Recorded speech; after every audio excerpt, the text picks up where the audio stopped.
அமெரிக்க அரசியலில் ஒரு மிகப்பெரிய பூகம்பமே வெடிச்சிருக்கு. அமெரிக்க அதிபர் டொனால்ட் ட்ரம்ப் கடந்த சில மாதங்களில் மட்டும் பல மில்லியன் டாலர் மதிப்பிலான முதலீடுகளை செய்து ஒரு பெரிய சர்ச்சையில் சிக்கியிருக்காரு. இது வெறும் முதலீடு இல்லை, இது ஒரு பெரிய கான்ஃப்ளிக்ட் ஆஃப் இன்ட்ரெஸ்ட், அதாவது அதிகாரத்தை தவறாக பயன்படுத்தும் செயல்னு குற்றச்சாட்டுகள் எழுந்து அமெரிக்காவையே உலுக்கிட்டு இருக்கு. வாங்க என்ன நடந்தது முழுசா பார்க்கலாம்.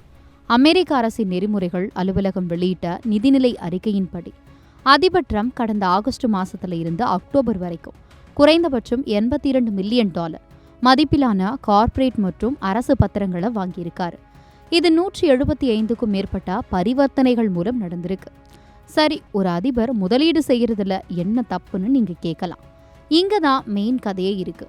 ட்ரம்ப் முதலீடு செய்த பல நிறுவனங்கள் அவரோட அரசாங்கம் போட்ட கொள்கைகளால நேரடியா லாபம் அடைஞ்ச நிறுவனங்கள்.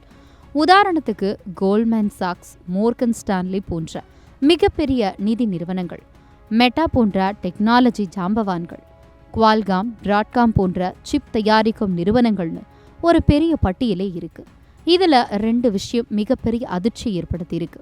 அதிர்ச்சி நம்பர் 1, அமெரிக்க அரசாங்கம், அதாவது ட்ரம்போட அரசாங்கமே இன்டெல் நிறுவனத்துல ஒரு பங்கு வாங்கினதுக்கு அப்புறம் ட்ரம்பே அதை கம்பெனியோட பாண்டுகளை வாங்கியிருக்காரு. இது எப்படி இருக்கு பாருங்க.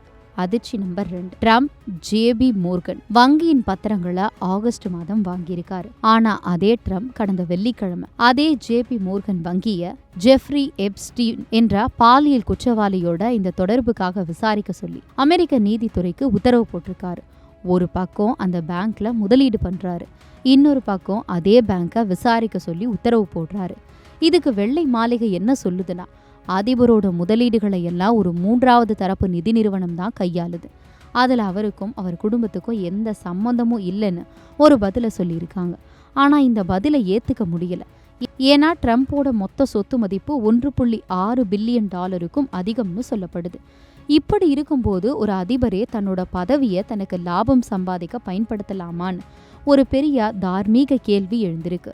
இந்த மெகா ஊழல் குற்றச்சாட்டு பத்தி நீங்க என்ன நினைக்கிறீங்க? உங்களுடைய கருத்துக்களை மறக்காம கமெண்ட்ல சொல்லுங்க.